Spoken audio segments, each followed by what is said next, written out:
We are approaching the year mark for when we can expect the release of Black Panther 2, which is expected to arrive in July of 2022. In a few months, that will be only a year away! Can you believe it? With the tragic passing of Chadwick Boseman and the studios sharing that they do not intend to recast T'Challa, it makes us wonder what we can expect when it comes to the plot, characters, and antagonists for Black Panther 2. Welcome back, Nerd Squad! Today we're going to dive into that as we count down the top 10 things we want in Black Panther 2. We'll be discussing potential plot points from the comics and celebrating the twists and turns we'd love to see adapted to the big screen. Join me and let's get counting. Number 10. Ulysses Klaue. I know, he's dead, I know, but Ulysses Klaue being played by Andy Serkis was so good. I just cannot accept his death. I just want this villain to return and see him become even more feared. I'm not over it yet. In the comics, Klaue ends up becoming basically immortal and immensely powerful because of his sonic energy powers. In fact, the whole reason he is so interested in vibranium originally in the comics is initially to create the device that he needs to harness those sonic energy waves. Eventually, his body itself would be converted into this kind of energy, making him even more unstoppable. But it all started with the need for vibranium, which of course came from Wakanda. One of the recent times we saw him in the comics was during the Absolute Carnage event where we thought he died there, slowly fading away as his energy dispersed and dissipated. But it was later revealed that he ended up managing to reform again, once more becoming whole. So just because we saw him die, I don't know, maybe the device on his arm? Just saying. Could be a thing. Number 9. AO and ANEKA. There was a rumor when Black Panther was gearing up for its theatrical release that there was a scene that ended up being removed or rewritten involving a flirtation between Okoye and AO of the Dora Milaje. In the end, Okoye would end up being established as in a relationship with W'Kabi, and their relationship would even be important to the plot later on, when the two were forced to square off after being separated in terms of loyalties to which king they believed should rule. It is not Okoye and AO that are in a relationship anyways, but AO and ANEKA, another member of the Royal Guard. While I'm sad that we haven't yet seen a reference to their relationship in the MCU, it would be really cool to see it introduced in Black Panther 2, where we may have even more time to get to know not just AO better and potentially introduce ANEKA, but also dive more into the powerful women who are part of the Dora Milaje, especially considering they're no longer considered to be both the king of Wakanda's potential queens in addition to his personal guard, which I'm glad we changed that tradition a little bit. Number 8. Intergalactic Wakandan Empire. One of the cool things we've seen come to pass in the comics is the Intergalactic Wakandan Empire, which came to pass when T'Challa sent members of Alpha Flight out into space to search for the origin of the large amount of vibranium that fell to Earth. While in space, his team fell through an anomaly and ended up in the past. In the name of Wakanda, they began to build a space empire, which by the time we got back to the present day spanned 5 galaxies in size and reach. Emperor N'Jadaka would become the ruler of the intergalactic Wakandan Empire, who many of us know as Killmonger. While Killmonger might be dead currently in the MCU, it is possible there could be a way to revive him and even see him become the leader of this cosmic Wakandan Empire. As outlandish as it sounds, it's actually a pretty cool story. Number 7. King of the Dead. In the comics, there is a time when T'Challa is no longer Black Panther and his sister Shuri takes his place. T'Challa wanted to become Black Panther again, but didn't want to cause any conflict or any harm to his sister. He ventures to Necropolis, the underworld, and asks if this might be able to come to pass. In the end, it is revealed to him that dark times are coming, and in order for him to protect Wakanda,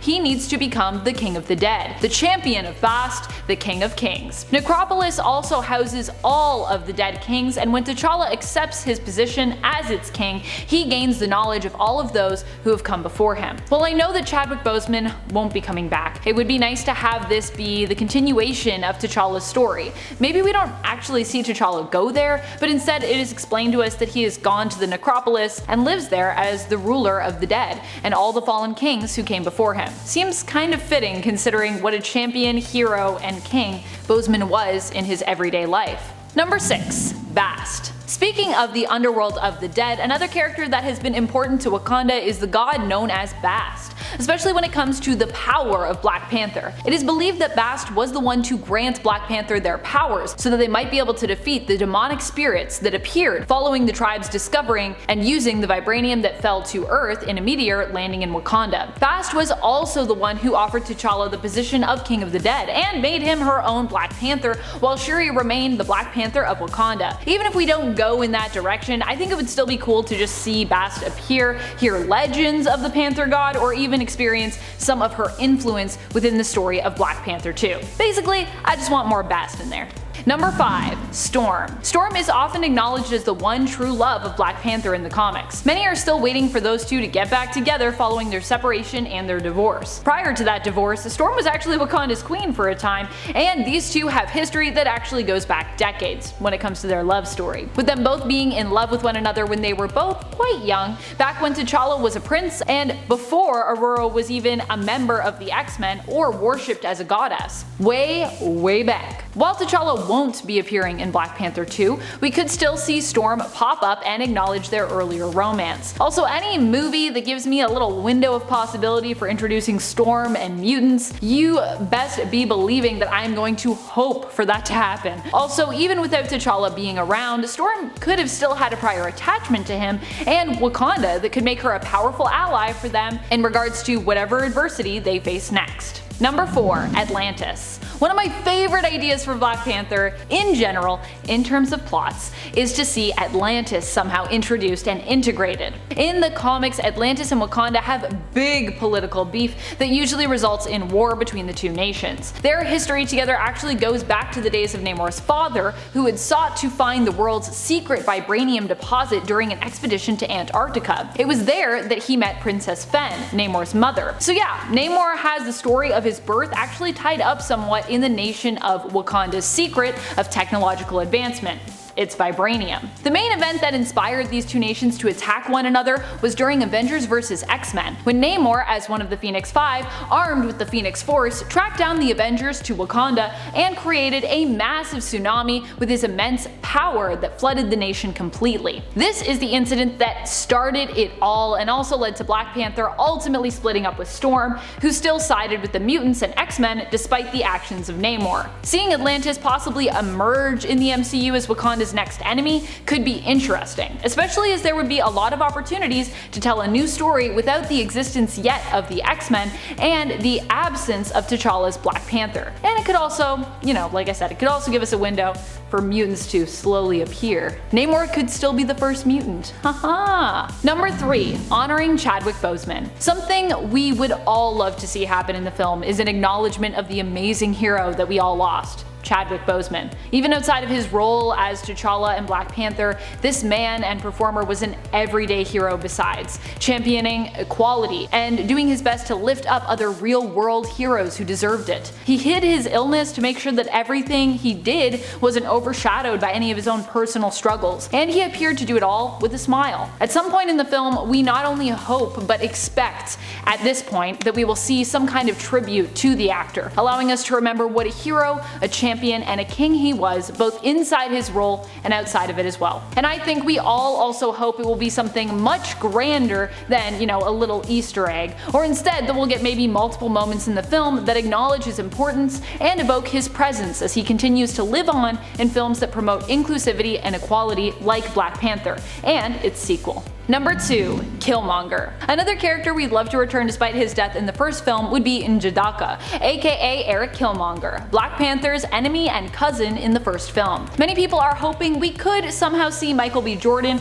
return as Killmonger and even perhaps become the new Black Panther, as we saw him do when he took the throne from T'Challa in the first film. While Killmonger was meant to be the antagonist of the film, he was still presented as a complex character and villain, one who you almost side with when it comes to his overall intentions. Sure, Killmonger was about world domination kinda, but only because he experienced and saw all the suffering in it. He wanted Wakanda to reveal their strength and free people the world over, not just focus on making life better for Wakanda alone, which is a really noble goal, except for maybe, the world war and the domination part of it. People would like to see Killmonger return, but more leaning towards an anti-hero, or perhaps a full-on hero as opposed to an antagonist. Number 1. Queen Shuri.